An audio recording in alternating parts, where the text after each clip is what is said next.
अस्सलामु अलैकुम वरहमतुल्लाहि वबरकातुहू। मोहतरम हजरात, सभी सहायक उर्दू अनुवादक के उम्मीदवारों की आंखें खुल जानी चाहिए।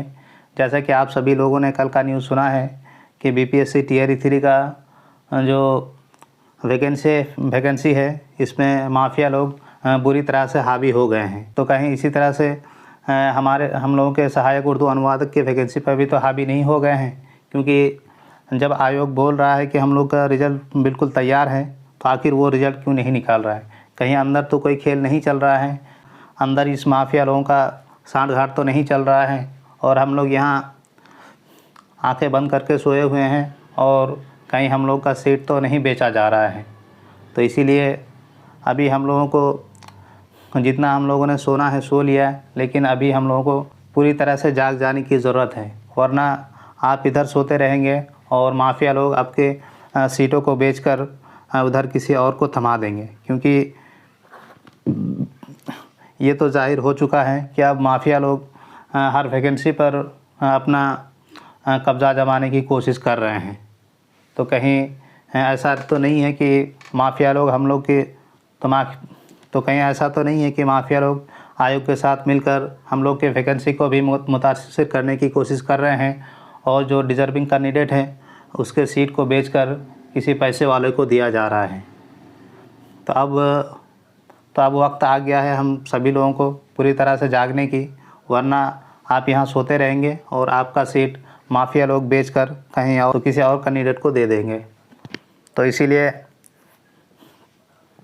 इसीलिए अब आँख खोलिए, और जो भी हमारे रहनुमा हैं जो रिज़ल्ट को जल्द से जल्द शाये करवाने की कोशिश कर रहे हैं, उनको भरपूर साथ देने की ज़रूरत है। और जब भी हम लोगों को जो भी प्लान हो उसको सक्सेसफुल बनाने के लिए हम सभी लोगों को हमारे जो रहनुमा है उनका साथ देना ही होगा।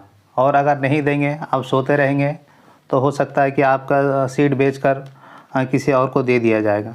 जैसा कि आप सभी लोगों को पता ही है कि माफिया लोग इस वैकेंसी को में पहले भी हावी हो चुके हैं, जिसमें न्यू एनसीएल और न्यू ईडब्ल्यूएस के नाम पर बहुत सारे पैसे की उगाही की गई है। तब कहीं ऐसे ही माफिया लोग हम लोगों के सीट को बेचकर किसी दूसरे कैंडिडेट को देने की तो कोशिश नहीं कर रहे हैं। क्योंकि हम सभी लोगों ने जब भी जल्द से जल्द रिजल्ट निकलवाने के लिए कोई भी कदम उठाया है, तो हमेशा उन्होंने रोकने की कोशिश की है और लोगों को एकजुट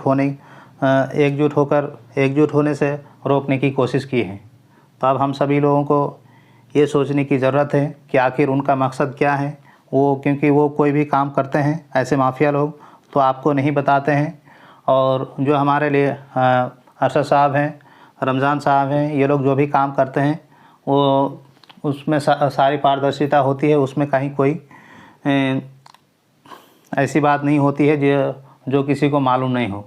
लेकिन जो दूसरे तरह के लोग हैं वो हमेशा हम लोगों को तोड़ने की कोशिश करते हैं। जब भी हम लोग एक साथ आने की कोशिश करते हैं, एक साथ पटना जाने की बात हो, एक साथ कोई भी और काम करने की ज़रूरत हो, तो हमेशा वो रोकने की कोशिश करते हैं।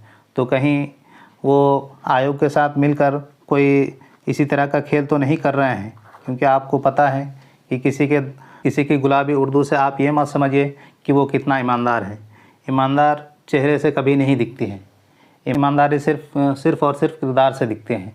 गुलाबी उर्दू से कभी भी कोई किरदार नहीं दिखता है। इसीलिए आप सभी लोग, अगर आपको अपनी नौकरी से प्यारी है, आपने इतना मेहनत करके पीटी निकाला, मेंस निकाला, और उसके बाद सारा कुछ करने के बाद भी अगर आपकी लापरवाही की वजह से आयोग के साथ मिलकर माफिया लोग आपकी सीट बेचकर किसी और को दे दें, तो आप ज़िंदगी भर इसका पछतावा रहेगा। क्योंकि बाद में तो पता चल ही जाता है कि किस वैकेंसी में क्या खेल हुआ है, लेकिन जब एक बार रिज़ल्ट निकल आता है तो आप उसमें कुछ कर नहीं सकते हैं।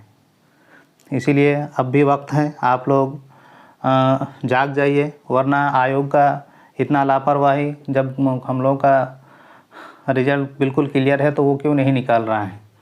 भले हम लोग को रिज़ल्ट निकलने के 2 महीना 4 महीना बाद ज्वाइनिंग दे, उससे हम लोगों को दिक्कत नहीं है, लेकिन हम लोगों का जो रिज़ल्ट है वो जल्द से जल्द जारी करवाया जाए, ताकि हम लोग को तसल्ली हो जाए कि किनका सिलेक्शन हो रहा है और किनका सिलेक्शन नहीं हो रहा है।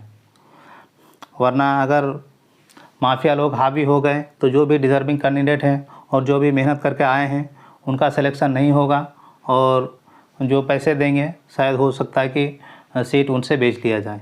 और आपको पता है कि जब टीचर के एक एग्ज़ाम निकालने के लिए 10 लाख का रेट रखा गया है, तो इस पूरी वैकेंसी में जो पूरी तरह से कंप्लीट हो गई है, इसके लिए